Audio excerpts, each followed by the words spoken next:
خپل احساس لکه سرور می د زړګي په سر بلېږي د غزې د خورکیو کې مې په سترګو کې غړېږي د غزې د خورکیو کې مې په سترګو کې غړېږي لدر ډاکي انځورونه چې انځور کړم بیتاب شم لوجدان مې لمبېتاب شي د ایمان په سیخ کباب شم خپل ضمیر ته ملامت شم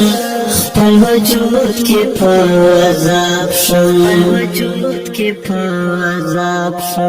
بے وسیدہ بے کسیدہ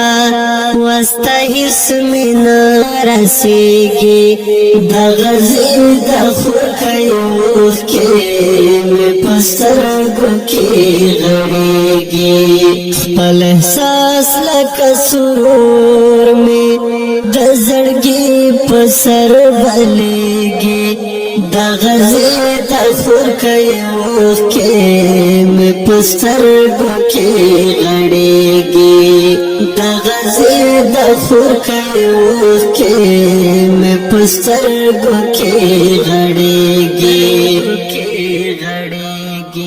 ترخم وکړې بادارا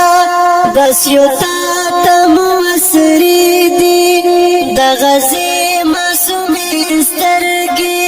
تر بستا خطا کږې دي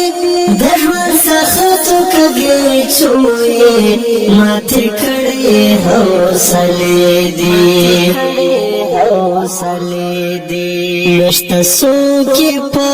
جهان کې چې په حال یې ورحمېږي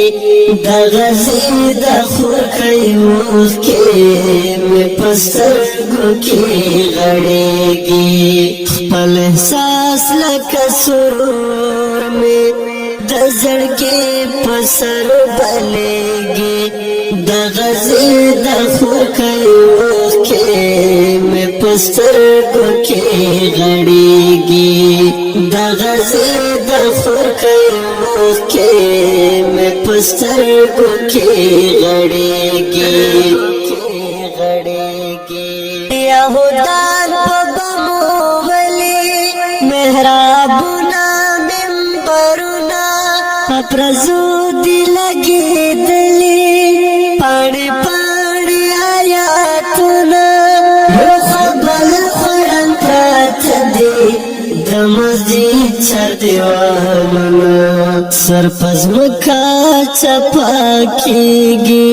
منارې دي چې رالوېږي د غزې د خورکیو کې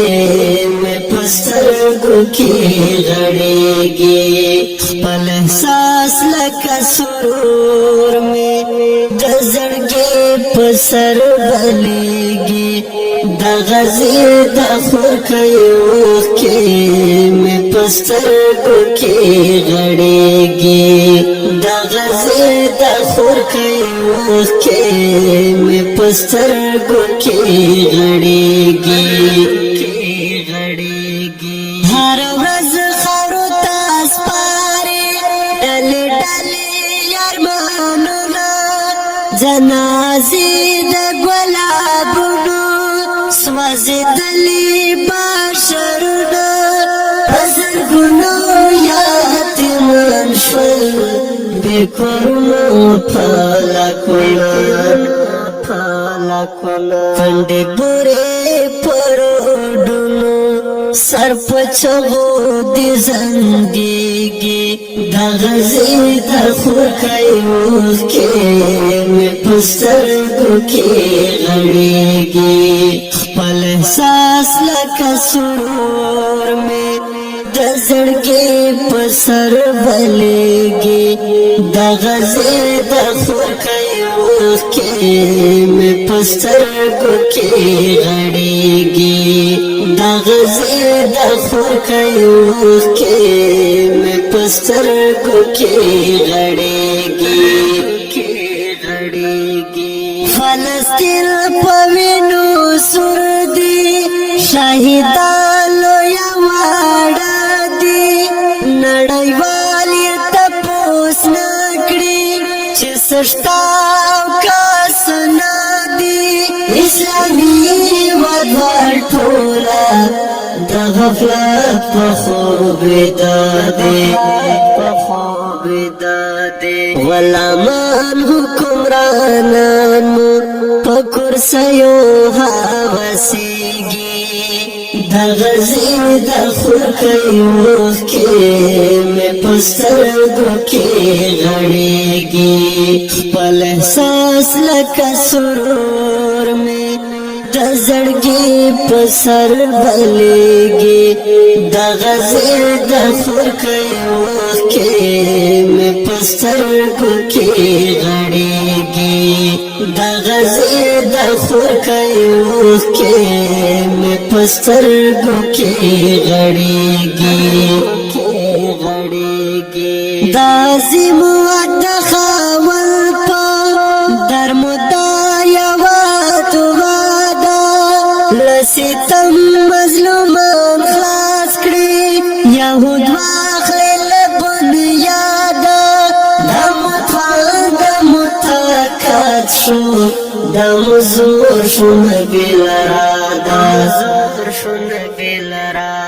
په موجود حالات مو الله سترګې ښکته دي شرمېږي د غزې د خورکۍ اوښکې مې په سترګو کې غړېږي خپل احساس لکه سرور مې د زړګي په سر بلېږي د غزې د خورکۍ اوښکې مې په سترګو کې غړېږي د غزې د خورکۍ اوښکې مې په سترګو کې غړېږي اوریدونکو دا ترانه په غږ د سیاد مراد کلام د محترم لیکوال نور البشر نبیل رات پرمشق د محترم ورته مراد السلام